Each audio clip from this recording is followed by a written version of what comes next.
Certas propriedades das soluções se originam de um mesmo fator e têm a característica comum de não dependerem da natureza do soluto, mas sim do número de partículas do soluto.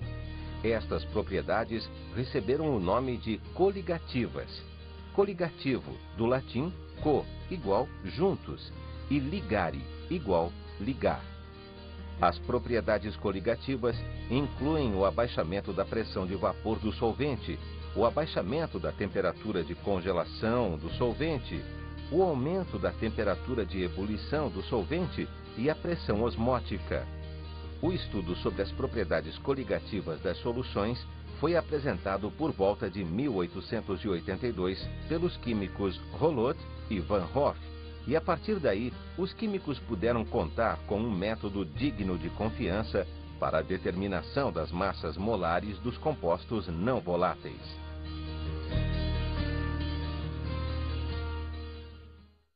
Bem, pessoal, como você ouviu no texto, o estudo de propriedades coligativas enriqueceu muito o nosso conhecimento sobre a estrutura da matéria.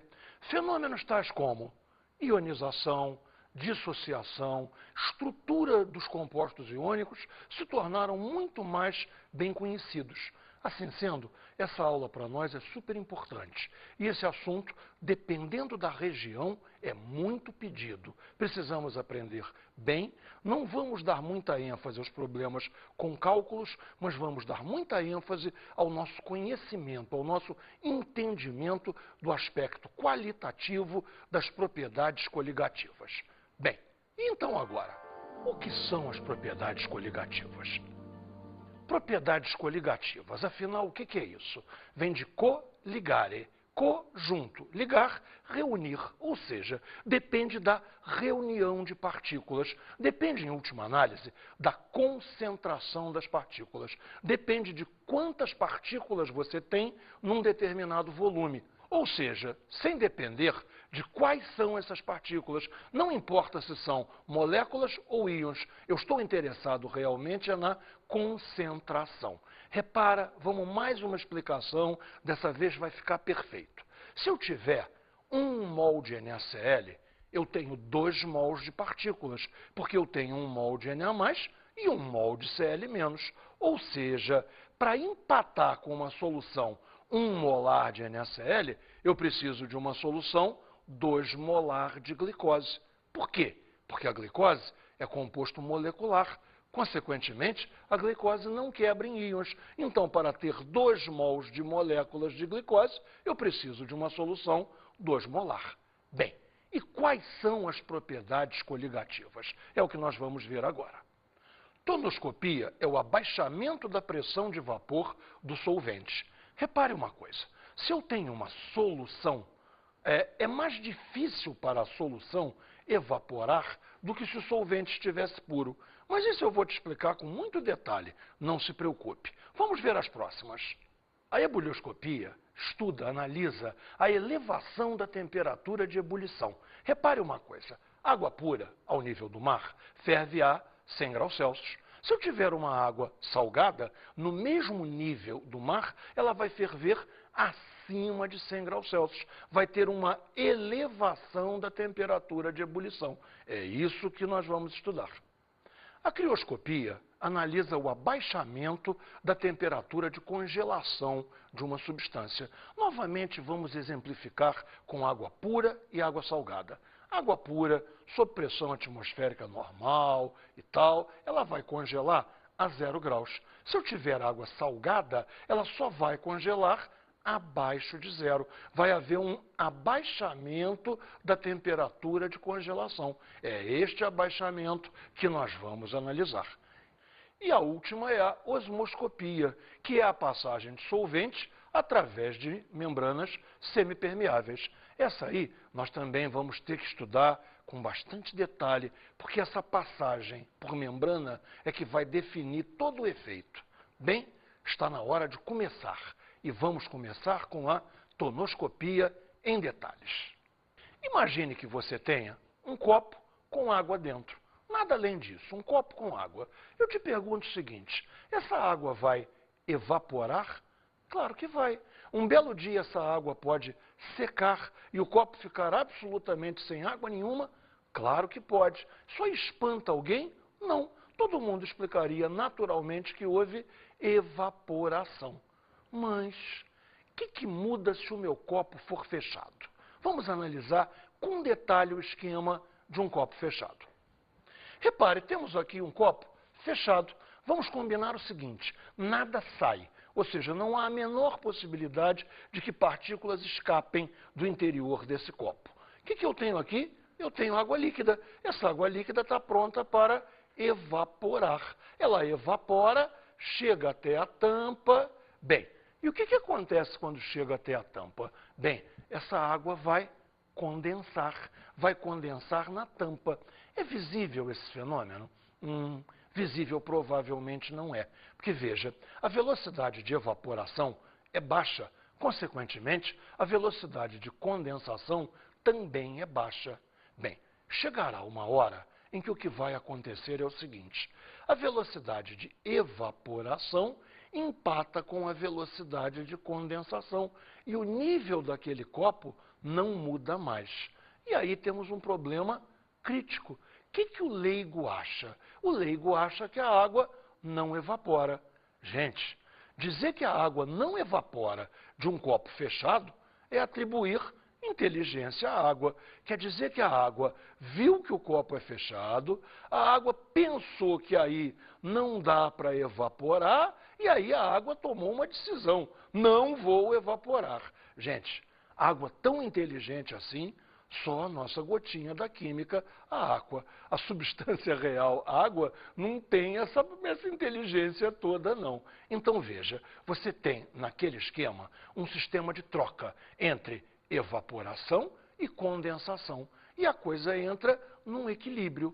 O vapor d'água que chegou a haver ali em cima, chegou ao seu nível máximo. Chamaremos a esse vapor d'água que está ali em cima, na quantidade máxima para aquela temperatura, nós vamos chamá-lo de vapores saturantes.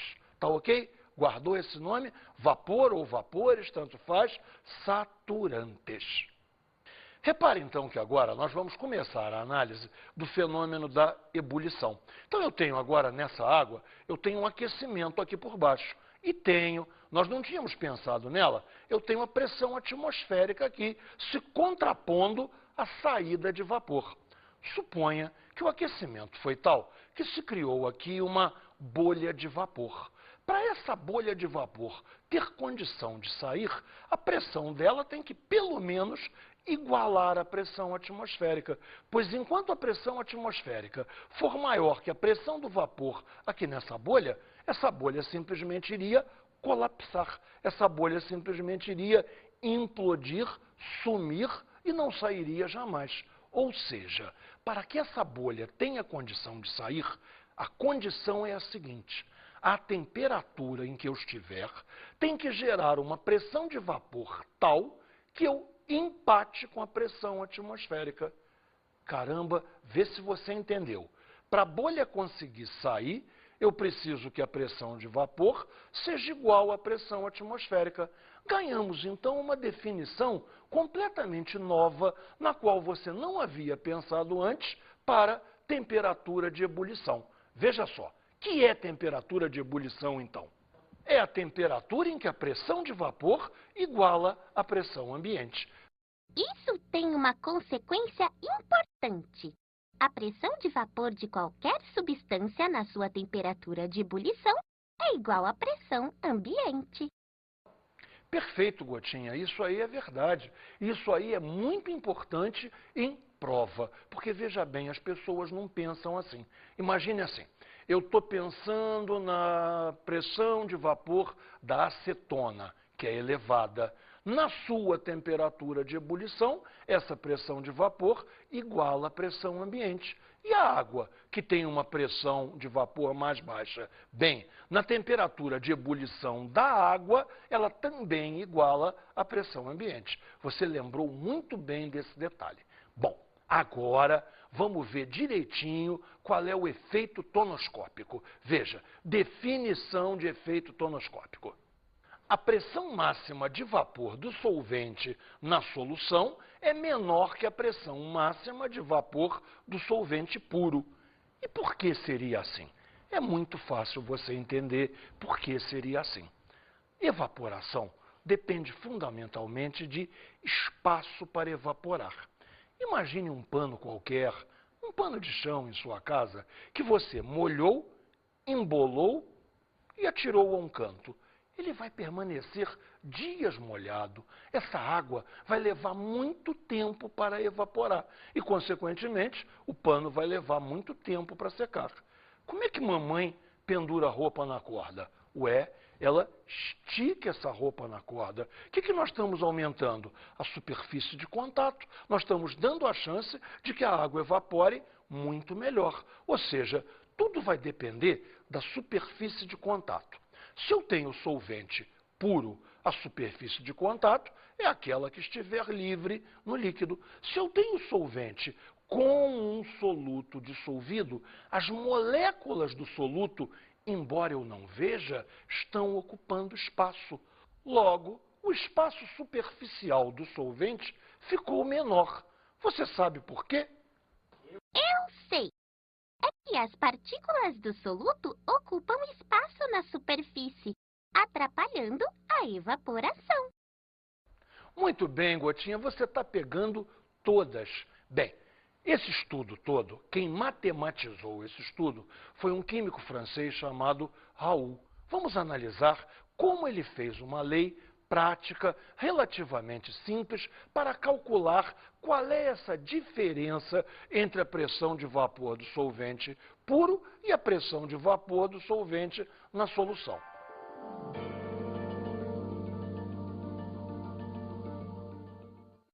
A expressão matemática da lei de Raoult é bastante simples. ΔP sobre P igual a x. Só precisamos ver o que significam esses símbolos. Vamos lá. ΔP é a variação, evidentemente uma variação para menos da pressão de vapor do solvente. P é a pressão de vapor do solvente puro. E, finalmente, X é a fração molar do soluto. E se o soluto for iônico? Se o soluto for iônico, nós vamos ter que corrigir. Você lembra do comecinho onde eu te expliquei que se for NaCl, de uma certa maneira ele vale por 2? Na+, Cl-, enquanto que se fosse uma glicose, vale por um só, é a molécula de glicose. Então, precisamos de uma correção para solutos que geram íons. A esta correção chamamos de fator de Van Hoff. Van Hoff é outro químico importantíssimo, é um holandês, e é ele que faz todo o estudo da variação para a lei de Raoult, absolutamente válida para solutos moleculares. Ele cria uma correção para solutos iônicos, criando um fator de Van Hoff, que tem uma fórmula simples e que todo mundo vai ter que saber de cor. Observa lá, I igual a 1 mais N menos 1 alfa. E precisamos comentar o que é cada termo destes. Bem, veja, I é o próprio fator de Van Hoff. Continua a ler. 1 mais N. O que é N? O número de íons gerados em cada fórmula. Repare, NaCl, 2 íons, Na+, e Cl-. Se fosse um ácido, HCl, mesma coisa, geraria 2 íons, H+, e Cl-. Se fosse, sei lá, Al2SO4 geraria 5 íons, 2 íons alumínio e 3 íons sulfato. E, finalmente, o alfa. O alfa é o nosso grau de ionização, ou grau de dissociação.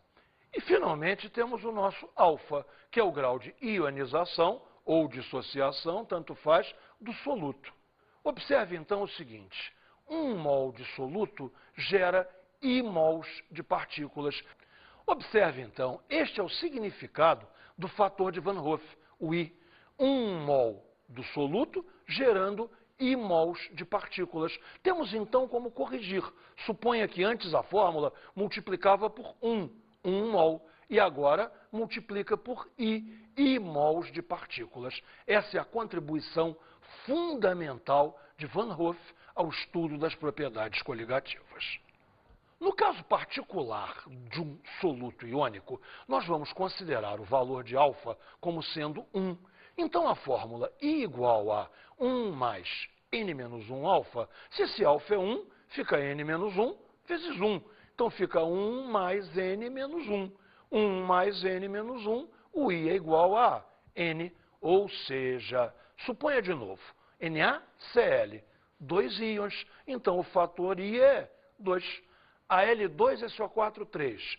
2 alumínios, 3 sulfatos, 5 íons, então o I é 5. Agora, num ácido, você não pode fazer isso, porque num ácido a ionização não é total. A ionização é parcial. Então, existe um fator alfa, existe um alfa menor do que 1. E aí, então, o cálculo é necessário. Esta simplificação é perfeita para quando o composto em questão for um composto iônico.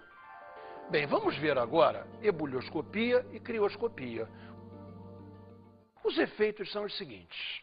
A temperatura de ebulição da solução é mais elevada, é mais alta que a temperatura de ebulição do solvente puro. Já a temperatura de solidificação da solução é mais baixa que a temperatura de solidificação do solvente puro. Como é que nós podemos conjugar isto tudo? Vamos analisar um diagrama de fases. Repare só o diagrama de fases que vamos ver.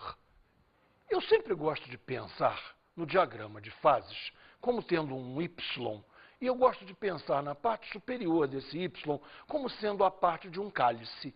Essa parte de um cálice é a parte que pode conter líquido dentro, ou seja, aqui dentro eu tenho líquido.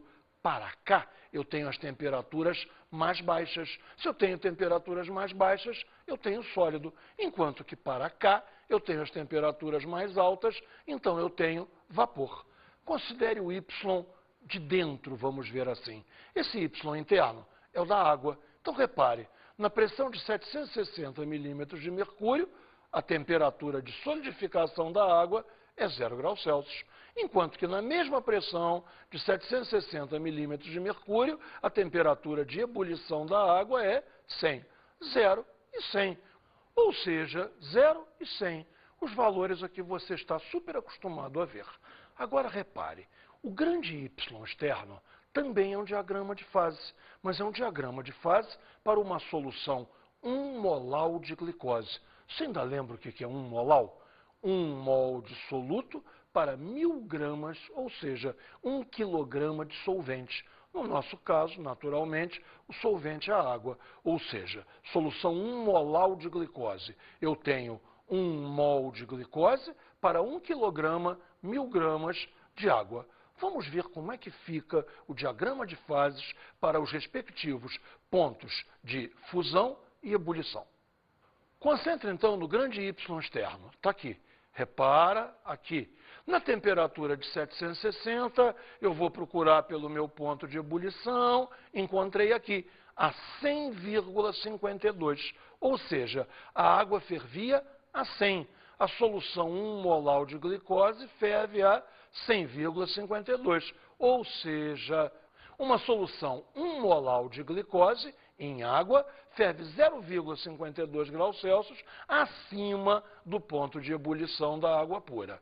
Voltando ao gráfico, na temperatura de 760, a temperatura de congelação da solução será 1,86 abaixo de zero, menos 1,86. Ou seja, não congela a zero, e sim a 1,86 graus abaixo de zero. Ou seja, uma solução 1 molar de glicose em água congela 1,86 graus Celsius abaixo do ponto de solidificação da água pura. E se a solução for 2 molar? Não há problema nenhum, o cálculo é super simples. Nós vamos multiplicar o 0,52 por 2, ou seja, eu vou ter um delta de TE, muita calma agora. Delta de TE, variação da temperatura de ebulição, variação esta para mais. Será 2 vezes 0,52, ou seja, 1,04 graus Celsius. E na hora da temperatura de congelação? Mesma coisa, nenhum problema. Repare, delta de TC será 2 vezes 1,86, ou seja, 3,72 graus Celsius. Ou seja, uma solução 2-molal de glicose em água congela 3,72 graus abaixo de zero, que seria o da água pura. Ou seja, o efeito crioscópico é dobrado. Resumindo então, o efeito coligativo é proporcional à molalidade da solução. Então precisamos de uma constante de proporcionalidade entre a variação de temperatura e a molalidade. Esta constante ganha nomes especiais, conforme o caso. Repare, primeiro na ebulição. Na ebulição, esta constante vai se chamar KE, constante ebuliométrica. Essa constante é uma característica de cada solvente. Para a água, ou seja, o KE da água, é 0,52 graus Celsius por molal. No caso da solidificação ou do congelamento, a gente vai chamar a constante de Kc. Então, Kc é a constante criométrica. Novamente, ela é uma característica do solvente. O Kc para a água é 1,86 graus Celsius por molal. Então, agora, podemos juntar tudo em fórmulas. Fórmulas bastante práticas e que são muito parecidas. Repare, delta de TE, variação da temperatura de ebulição. Então, KE, constante ebuliométrica. Delta de TE é igual a KE vezes molalidade. Bem, e se o soluto for iônico? Delta de TE ficará igual a KE vezes a molalidade vezes o I, o nosso fator de Van Hoff, que faz a correção. Bem, e agora, na congelação? Delta de TC, KC, constante criométrica. Delta de TC é igual a KC vezes a molalidade. Novamente, se o soluto for iônico, delta de TC igual a Kc vezes a molalidade vezes o I, fator de Van Hoff. Bem, vamos resumir essa história então. Se for delta de TC, eu vou trabalhar com Kc. Se for delta de TE, eu vou trabalhar com KE.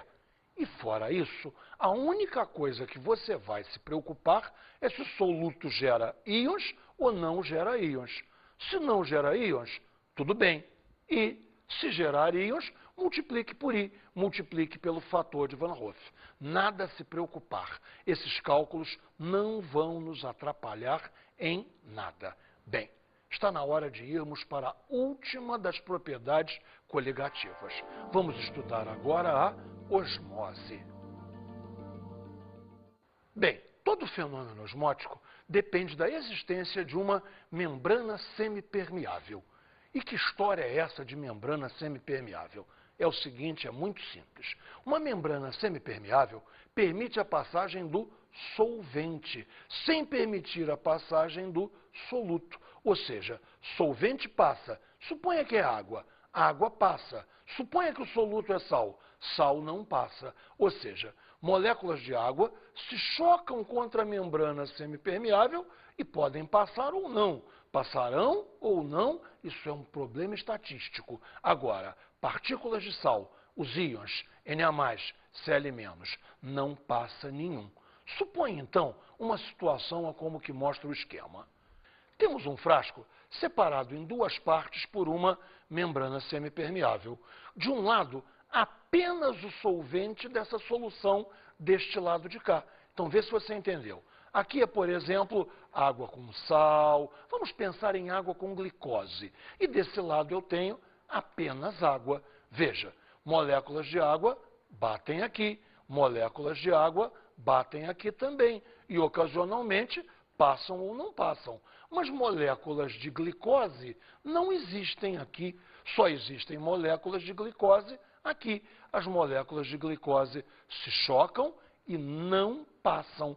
As moléculas de água podem passar, tanto por aqui quanto por aqui. Mas as moléculas de glicose que se chocam aqui não passam. Resultado prático disso: o fluxo de moléculas de água da esquerda para a direita é maior que o fluxo de moléculas de água da direita para a esquerda, o que nos leva a uma nova situação onde os níveis se equilibram assim.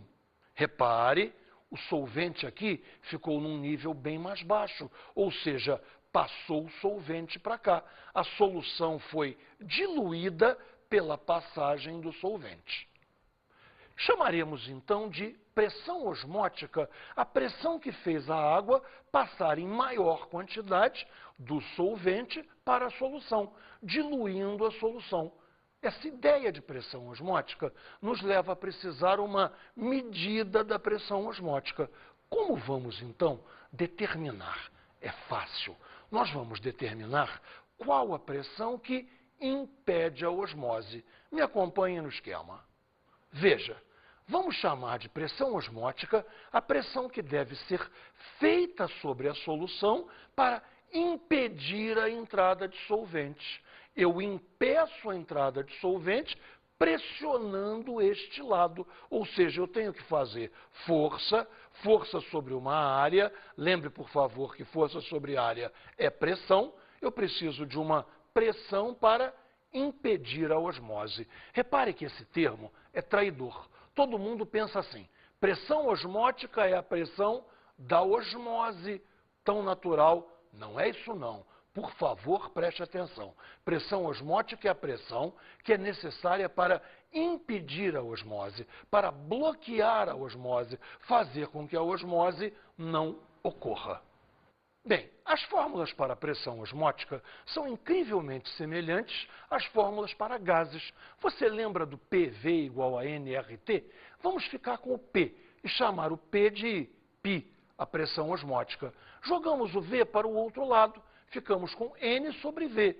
N sobre V, número de mols por volume é molaridade. Ou seja, a primeira fórmula para a pressão osmótica é π igual a mRT. π, a pressão osmótica. M, a molaridade. R, a constante dos gases. E T, a temperatura Kelvin. Ou seja, para soluto molecular vale π igual a mRT. E se o soluto for iônico? Introduzimos o fator de Van Hoff, como sempre fizemos. Então, para soluto iônico, π igual a mRTI. Bem, então tudo mudou e tudo continuou a mesma coisa. Repare, a grande diferença que temos que fazer é se o soluto é molecular ou se o soluto é iônico. Soluto molecular, direitinho a fórmula, π igual a mRT. Se o soluto gera íons, π igual a mRTI, o nosso amigo I, fator de Van Hoff. Sem problemas, está na hora. Está na hora mesmo. Vamos fazer exercícios. Tem-se duas soluções aquosas, ambas de concentração 0,1 molar. Uma de cloreto de sódio e outra de cloreto de magnésio. Diga se as afirmativas a seguir são verdadeiras ou falsas. Bem, observe. As duas soluções são uma de cloreto de sódio, NaCl, e a outra de cloreto de magnésio, MgCl2. Observe bem, o número de íons gerados é diferente. NaCl gera 2 íons, então o nosso I, fator de Van Hoff, será 2. Para o cloreto de magnésio, MgCl2, são 3 íons, 1 de magnésio e 2 de cloro, 2 de cloreto, ou seja, 3 íons ao todo, então o I, o fator de Van Hoff, será 3. E agora vamos então analisar as frases pensando desta maneira. A solução de cloreto de magnésio é melhor condutora de eletricidade. Claro que sim. A solução de cloreto de magnésio tem mais íons, consequentemente tem uma concentração de íons maior, o que faz com que a condutividade elétrica seja melhor. As soluções têm a mesma normalidade. Mesma normalidade? Claro que não. NaCl, X é 1. MgCl2, X é 2. Então, a solução de NaCl será 0,1 normal, enquanto que a solução de cloreto de magnésio será 0,2 normal. Logo, as normalidades são diferentes. A solução de cloreto de sódio congela a uma temperatura inferior à da solução de cloreto de magnésio. Bem, vamos analisar. Quem é que tem o I maior?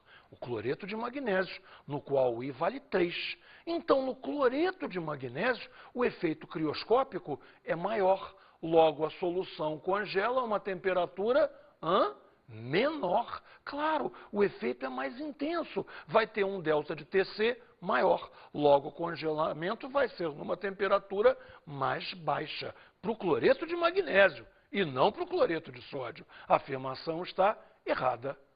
As soluções apresentam a mesma pressão osmótica. Claro que não. O I é diferente. O I é diferente para o NaCl e para o MgCl2. Numa I é 2, na outra I é 3. Claro que a pressão osmótica não é igual. Os pontos de ebulição das duas soluções são iguais aos da água pura. Essa aí, só rindo.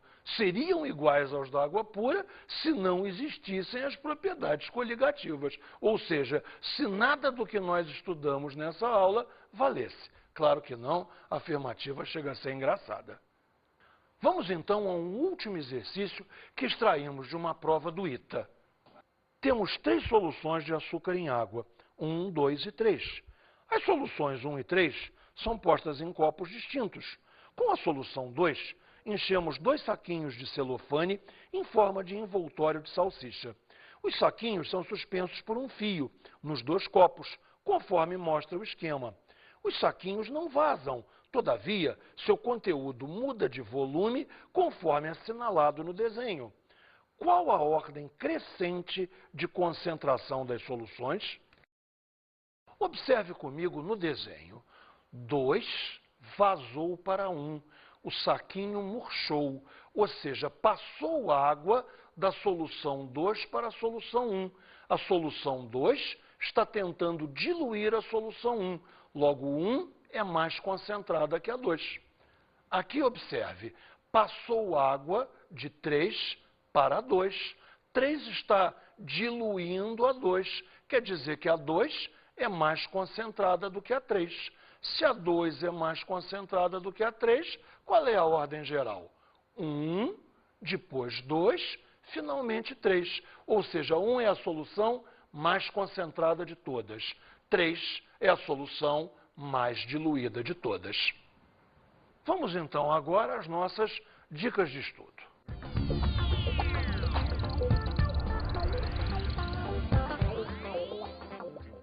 Bem, a minha dica de estudo para você é a seguinte. A gente gosta mais de fazer exercício com conta.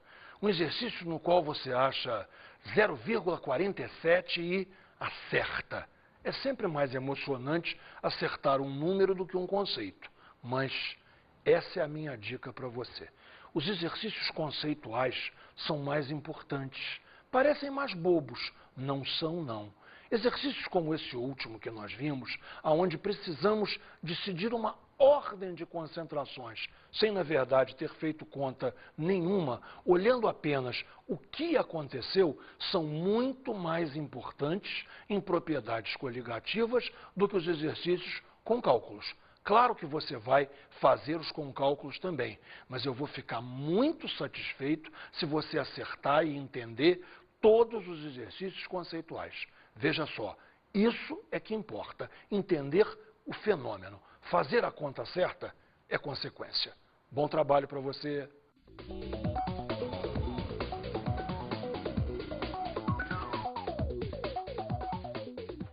O tema da aula de hoje foi propriedades coligativas. Vimos as seguintes propriedades coligativas: a tonoscopia, a ebulioscopia, a crioscopia e, por último, a osmoscopia, conhecida genericamente por osmose. Bons estudos!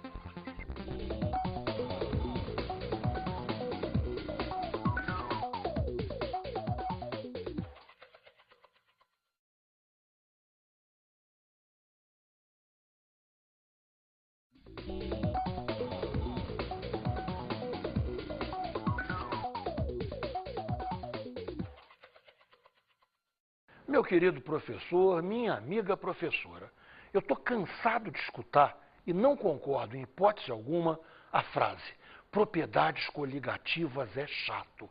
Meu Deus, como é que pode ser chato uma coisa onde eu posso colocar exemplos reais? Falar de água evaporando, falar de pressão de vapor, que é uma coisa que está ligada ao clima. cabe a gente descobrir como motivar o nosso aluno. Todo mundo sabe que água com sal é usado para refrigerar uma cerveja, alguma coisa que eu preciso manter gelada. O que a gente precisa é puxar esses exemplos do dia a dia. A biologia vive se queixando que a gente não ajuda na pressão osmótica. Vamos dar um jeito, vamos ajudar, vamos trabalhar juntos. O trabalho em equipe é a chave de qualquer sucesso. Por favor, vamos lá, vamos trabalhar sério, trabalhar juntos como um time. E como um time, vamos ganhar. Bom trabalho para todos nós.